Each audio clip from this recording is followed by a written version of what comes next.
Formula ఈ car రేసులో మాజీ మంత్రి కేటీఆర్ సహా అరవింద్ కుమార్, బిఎల్ఎన్ రెడ్డికి ఏసీబీ కోర్టు సమన్లు జారీ చేసింది. జూలై 31న విచారణకు హాజరు కావాలని ఆదేశించింది.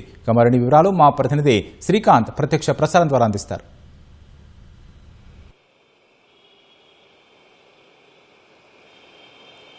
ఫార్ములా ఈ కార్ రేసుకు సంబంధించి ఏసీబీ అధికారులు కేసు నమోదు చేశారు. ఇందులో భాగంగా కేటీఆర్తో పాటు అరవింద్ కుమార్ ప్రిన్సిపల్ సెక్రటరీగా, పురపాలక శాఖ ప్రిన్సిపల్ సెక్రటరీగా ఉన్న అరవింద్ కుమార్తో పాటు హెచ్ఎండిఏ సిఈగా ఉన్న బిఎల్ఎన్ రెడ్డిని, అంతేకాకుండా స్పోర్ట్స్ కంటెంటెంట్గా ఉన్న కిరణ్ మల్లేశ్వరరావును ఎఫ్ఈఓ సంస్థ, ఈ సంస్థ ఫార్ములా ఈ కార్ రేసు నిర్వహించింది.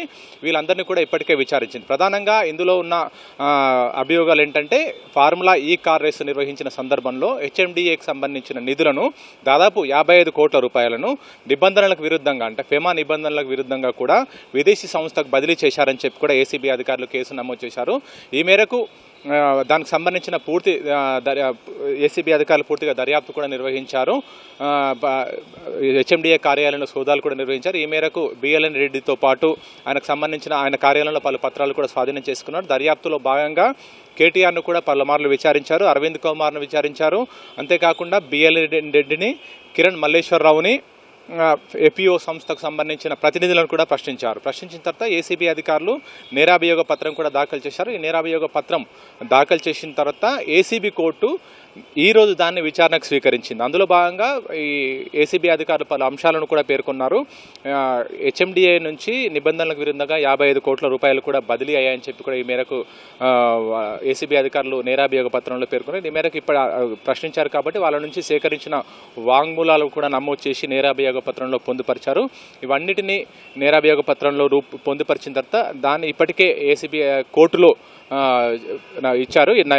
నేరాభియోగ పత్రాన్ని కూడా ఇచ్చారు. అయితే నేరాభియోగ పత్రాన్ని అది పరిగణలోకి తీసుకున్న ఏసీబీ కోర్టు ప్రస్తుతం విచారణకు స్వీకరించింది. ఆ విచారణకు స్వీకరించిన తర్వాత విచారణలో భాగంగా ప్రధాన నిందితులుగా, అంటే ఇందులో ఏసీబీ అధికారులు A1గా కేటీఆర్ను చేర్చారు, A2గా అప్పటి ప్రిన్సిపల్ సెక్రటరీగా ఉన్న అరవింద్ కుమార్ చేర్చారు, A3గా హెచ్ఎండిఏ సిఈగా ఉన్న బిఎల్ఎన్ రెడ్డిని చేర్చారు, A4గా స్పోర్ట్స్ కన్సల్టెంట్గా ఉన్న కిరణ్ మల్లేశ్వరరావుని చేర్చారు. ఆ తర్వాత A5గా ఎఫ్ఈఓ సంస్థను చేర్చారు. ఎందుకంటే ఎఫ్ఈఓ సంస్థనే ఫార్ములా ఈ కార్ రేసు నిర్వహించింది. లండన్కి చెందిన సంస్థ ఇది, అక్కడ రిజిస్టర్ అయింది.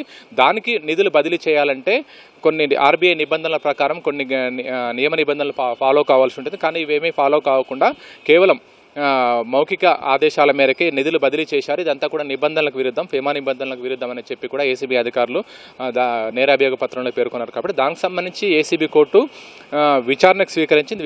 విచారణకు స్వీకరించిన తర్వాత కేటీఆర్, అరవింద్ కుమార్, బిఎల్ఎన్ రెడ్డి, కిరణ్ మల్లేశ్వరరావుతో పాటు ఎఫ్ఈఓ సంస్థ కూడా నోటీసులు జారీ చేసింది, సమన్లు జారీ చేసింది.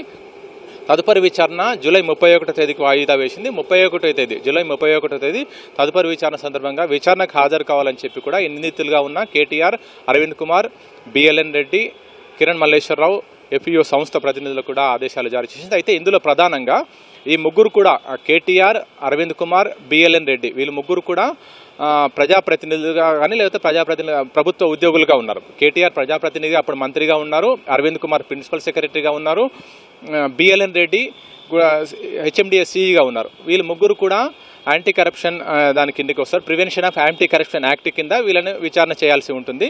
మిగతా ఇద్దరు స్పోర్ట్స్ కన్సల్టెంట్గా ఉన్న కిరణ్ మల్లేశ్వరరావు, అదేవిధంగా ఎఫ్ఈఓ సంస్థ, వీళ్ళంతా కూడా ప్రజాప్రతినిధులుగా కానీ లేదా ప్రభుత్వ ఉద్యోగులు కారు, వీళ్ళు ముగ్గురు మాత్రమే prevention of anti corruption act కింద వస్తారు. మిగతా ఇద్దరు మాత్రం ఐపీసీ కింద వీళ్ళని విచారణ చేయాల్సి ఉంటుందని చెప్పి కూడా సమరంలో పేర్కొంది. ఈ మేరకు జూలై 31వ తేదీన విచారణకు హాజరు కావాలని చెప్పి కూడా సమన్లు జారీ చేస్తూ ఏసీబీ కోర్టు తదుపరి విచారణ జూలై 31వ తేదీ వాయిదా వేసింది.